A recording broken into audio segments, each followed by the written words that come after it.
یہ دیش میرا ہے، تمہارا نہیں ہے، ہمارے گھر کا معاملہ ہے، آپ اس میں اپنی ٹانگ یا اپنی ناک مت اڑاؤ، زخمی ہو جائیں گی تمہاری ٹانگ اور ناک۔ تم کو اسلام کے معنی سمجھ میں نہیں آئے، ہم کو سمجھ میں آ گئے۔ تو بہرحال میرے عزیز دوستوں اور بزرگوں، ہمت اور حوصلے سے کام کریے۔ اور میڈیا کے لیے کہہ رہا ہوں، ہم اس بچی سے ویڈیو کال بھی کر کے آئے ہیں۔ میں مسکان سے ان کے والد سے بات کیا، ان کے والد کو کہا کہ آپ نے اچھی تربیت دی اپنی بیٹی کی، اس کے ہمت اور حوصلے کو اللہ اور بلند کرے۔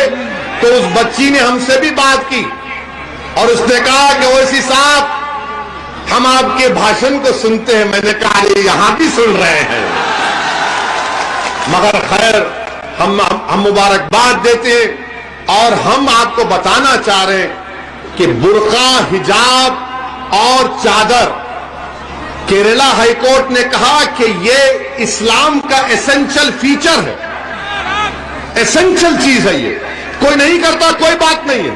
اور ہمارا ماننا یہ ہے کہ جب بھارت کے پارلیمنٹ میں داڑھی اور ٹوپی کے ساتھ بی جے پی اور نریندر مودی پر تنقید کر سکتے ہیں، تو یہ بچی حجاب پہن کر جا رہی ہے تو کیوں روک رہے ہیں آپ؟ پڑھنے دیجئے، قابل بننے دیجئے، بلکہ اپنی بیٹیوں کو خوب پڑھاؤ، آپ ان کو ڈاکٹر بنائیے، انجینئر بنائیے، کلیکٹر بنائیے، ڈی ایم بنائیے، ایس ڈی ایم بنائیے۔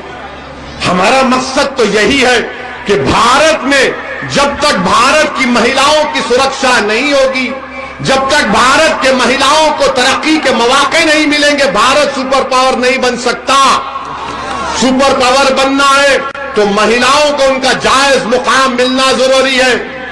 ارے آپ مجھ سے کہتے ہیں زیڈ کیٹیگری لے لو، زیڈ کیٹیگری لے لو، تمہاری جان کو خطرہ ہے، تم کو ہتھیا کرنے کے لوگ 4 گولیاں چلائے، تو ہم نے پارلیمنٹ میں کھڑے ہو کر کہا کہ اویسی کو زیڈ کیٹیگری سیکیورٹی نہیں چاہیے، مجھے اے کیٹیگری کا شہری بناؤ کہ ہم سب برابر ہو جائیں۔ اور جب ایک بچی کو 15-20 گنڈے گھیر لیتے تو اویسی کو سیکیورٹی ملی تو کیا فائدہ؟ اگر مسکان کو خطرہ ہے تو اسد کو بھی خطرہ ہے۔ ہم سب کو سرکشا ملنی چاہیے، چاہے کسی سماج کے ہو، کسی مذہب کے ہو، جنتا کو سرکشا ملنا چاہیے، پولیٹیشن نیتا کو نہیں۔ آج کل نیتا لوگ فیشن بنا لیے کہ 4 لوگ بندوق لے کے ٹائیں ٹائیں چلتی گاڑی چلتی ہے، اور لوگ دیکھ کے بولتے جا رہا ہے نیتا، تھو بولتے اس کو، کچھ کام کا نہیں ہے۔ ہماری جان کی حفاظت جب ہوگی جب آپ کی جان کی حفاظت ہوگی۔ ہمارا گھر آباد رہے گا جب تمہارا گھر آباد رہے گا۔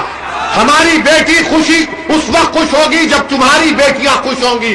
یہ ہماری کام ہے، یہ ہماری جدوجہد، یہ ہماری سوچ ہے۔ اس لیے ہم آپ سے اپیل کر رہے کہ 14 تاریخ کے دن بلا خوف اور پورے اعتماد کے ساتھ آپ پتنگ کے نشان پر بٹن دبا کر اپنے اتحاد کو اور حصے داری کی لڑائی میں آپ اپنا رول ادا کریے اور ہمارے لیے دعا کریے، ہمارے لیے دعا کریے کہ ہمارا خاتمہ ایمان پر ہو، اور جب ہمارے لبوں سے روح نکلی جائے تو کلمہ ہم کو نصیب ہو۔ میں موت سے نہیں ڈرتا ہوں، کیونکہ میری ماں اور میرے باپ نے مجھے سکھا دیا کہ ڈرو جب موت کے بعد حساب کتاب ہوگا۔ اور میں نے وعدہ کر رہا ہوں آپ کے سامنے کہ میں اپنے ماں کو حشر کے میدان میں شرمندہ نہیں کروں گا انشاءاللہ تعالی۔ آپ دعا کرو کہ اللہ ہم کو اور اللہ ہماری زبان میں اور تاثیر دے، اللہ ہمارے مقصد میں ہم کو کامیاب کرے۔ میرا مقصد میری لیے نہیں ہے مظلوموں کو اتحاد، مظلوموں کو طاقت دینا، مظلوموں کو انصاف ملنا، یہ میری کوشش ہے۔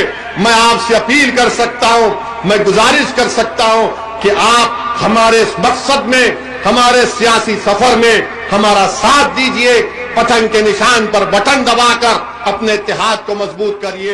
السلام علیکم۔